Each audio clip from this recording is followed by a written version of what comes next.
e não poucas vezes a gente tem que desfalar algumas coisas deles. Eu espero que hoje aqui o pastor não haja essa necessidade, mas eu quero convidá-las a lerem comigo um texto. Não precisa nem abrir a Bíblia, mas me acompanhe na leitura do mesmo, sem delongas, porque a gente deve aproveitar o tempo falando desse tema, como lidar com a Bíblia com sabedoria. Foi o tema que eu coloquei aqui na conversa, né? A Denise, a gente pensou alguma coisa e o tema ficou esse: como lidar com a Bíblia Sagrada com sabedoria. E isso serve para nós que já somos cristãos, isso serve para quem está chegando agora para o reduto do arraial cristão, isso serve para quem ainda não é cristão, isso serve para quem não tem ainda a prática da vida cristã. Por quê? Porque o próprio texto da Bíblia Sagrada diz que a palavra do Senhor nunca volta vazia, mas ela sempre faz no nosso coração ouvir aquilo que Deus quer que seja feito.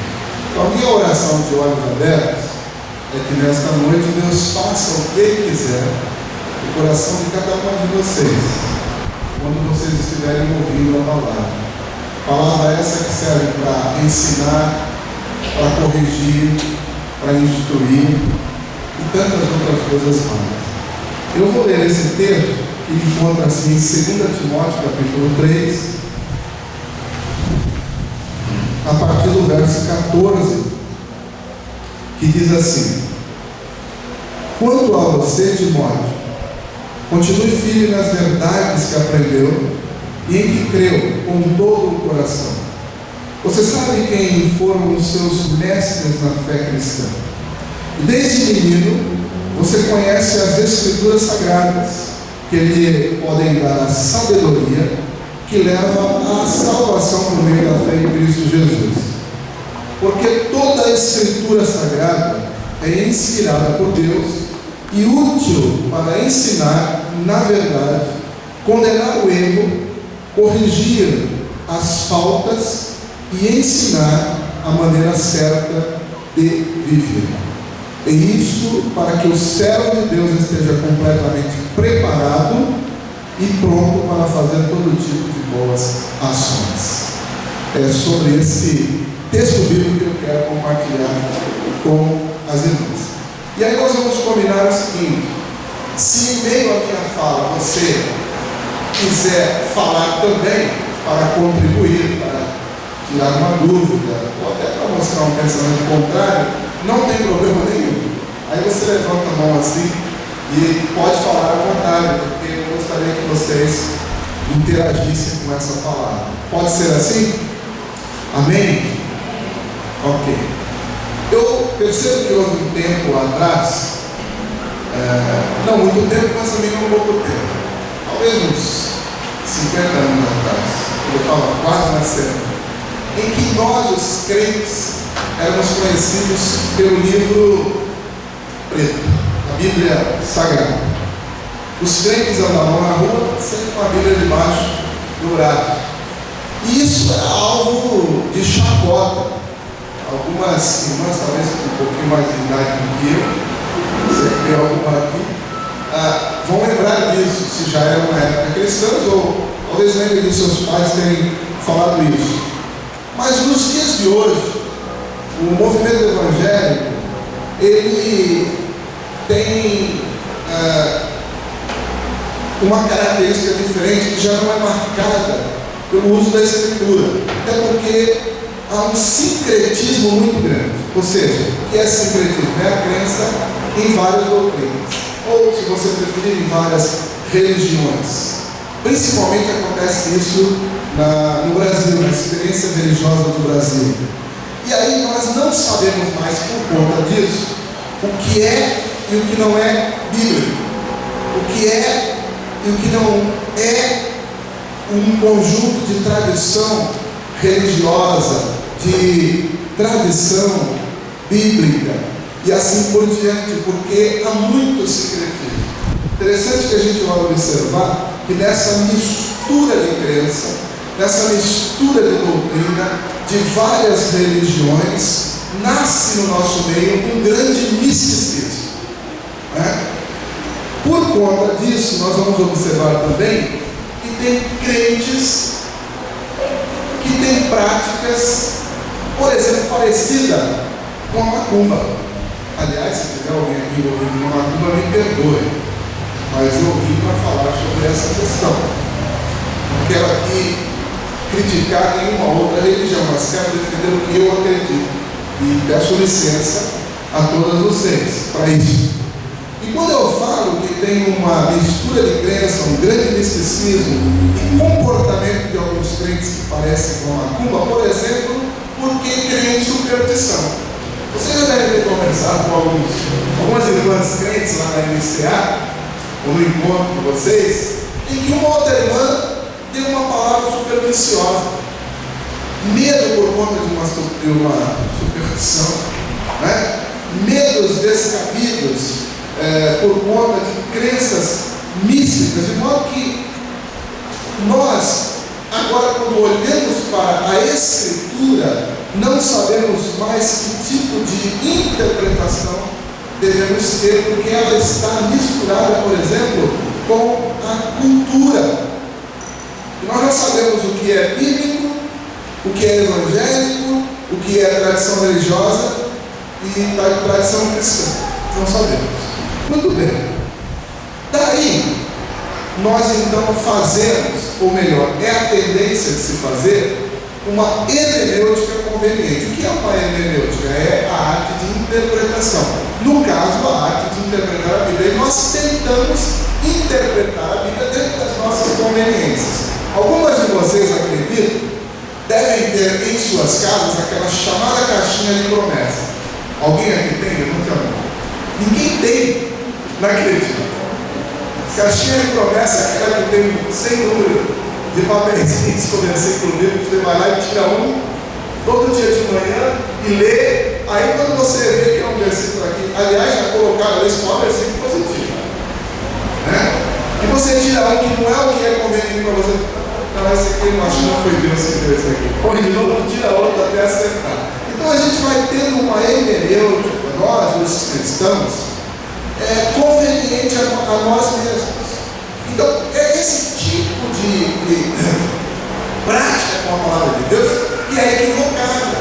O mais importante não é pegar um versículo e ler. O mais importante não é saber, inclusive, decorar o versículo. O mais importante é dar ao texto bíblico dentro do seu contexto, portanto, nunca mesmo um versículo isolado, mas dar uma interpretação de forma correta. Por exemplo, Paulo vai dizer assim para nós, no texto que lemos: toda a Escritura é inspirada. O que é que Paulo está querendo dizer com Escritura? Vocês têm ideia? Aí vocês vão dizer: Paulo está falando da Bíblia. Mas na realidade, minhas irmãs, Paulo nem sabia que o conteúdo da sua fala ou da sua escrita comporia a Bíblia Sagrada. Ou ele sabia? Ele não sabia. Então eu lhes pergunto, de que Escritura Paulo estava falando? As irmãs têm ideia ou não? É interessante de se perguntar. É interessante de se perguntar, por exemplo, o que é que a Bíblia quer dizer quando ela diz assim, 1000 cairão à minha esquerda e 10.000 à minha direita, mas eu? O que isso quer dizer? Você acredita mesmo que vai ter uma guerra, vai ter 1000 do lado direito e 10.000 do lado esquerdo, que não vai acontecer nada com você? Você acredita nisso? Acho impossível. O que isso quer dizer para nós? Então, tem algumas coisas que nós acreditamos, por exemplo, Salmo 91. Aquele que habita no esconderijo do Altíssimo, à sombra do Onipotente. Mas eu duvido que todos vocês estão descansados. Por que não estão? Ou porque não é bem isso que está dizendo lá, ou é porque vocês não habitam na presença do Altíssimo. O que vocês acham?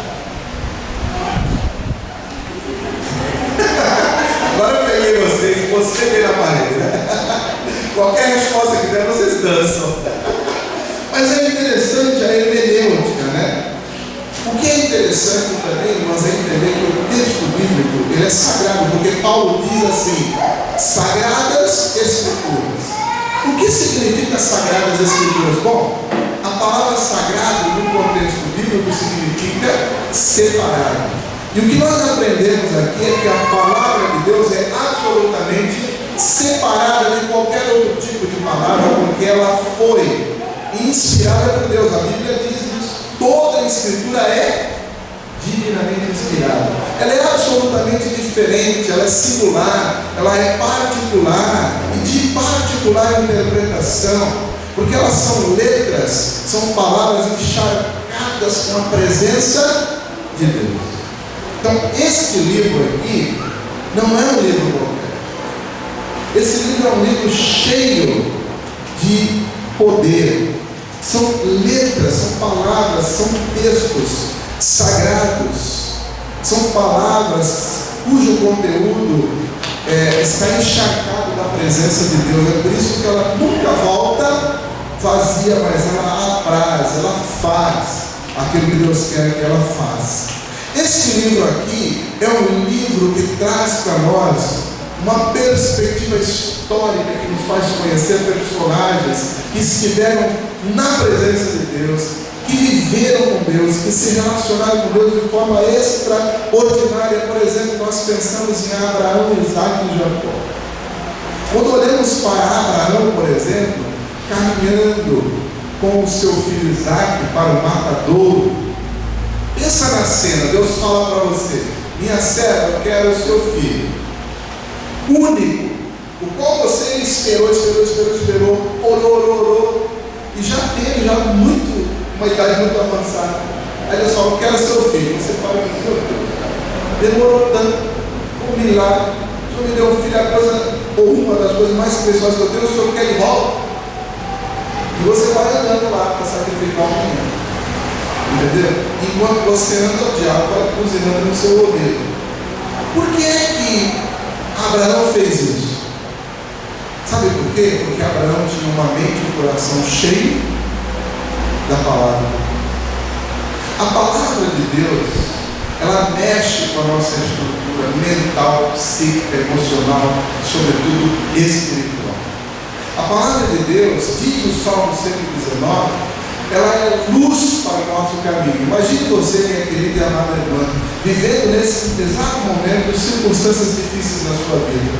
Um filho que está fora dos padrões que deveria estar, não vou dizer fora dele, mas um filho que está fora, envolvido talvez com drogas, viciado, e até fora da igreja, não está levando a sério a vida acadêmica, e você não vê muito futuro para ele. Foi um problema familiar, um relacionamento. Está tudo meio nebuloso, escuro, você não tem direção, está no deserto, não sabe para onde vai, está tudo escuro. A palavra de Deus no Salmo 23 vai declarar-se pelo vale da sombra da morte, vale da escuridão. Eu não teria mal algum. Por quê? Porque eu tenho a mente, tenho o coração, tenho uma estrutura cheia de Deus, cheia da palavra de Deus. Então, imagine a escuridão, ou o lado escuro que você pode estar vivendo na sua vida nesse exato momento. Aí vem a palavra que diz assim: olha, a palavra é luz para o meu caminho, lâmpada para os meus pés. Quando eu pego a palavra, eu encarno a palavra, eu não preciso somente, e nem devo somente saber a palavra, mas eu tenho que encarnar a palavra. Eu tenho que colar a palavra na minha personalidade. Aí ela torna-se para mim luz e clarifica o meu caminho, a minha vida. Agora eu sei para onde ir, eu sei quando é que vou chegar, porque eu estou cheio da palavra de Deus que abre o meu caminho. Ela ilumina a minha vida, ela me mostra caminhos os quais não estava vendo antes, ela me corrige, me mostra os meus erros, ela me orienta, me instrui. Foi assim que os homens do passado viveram.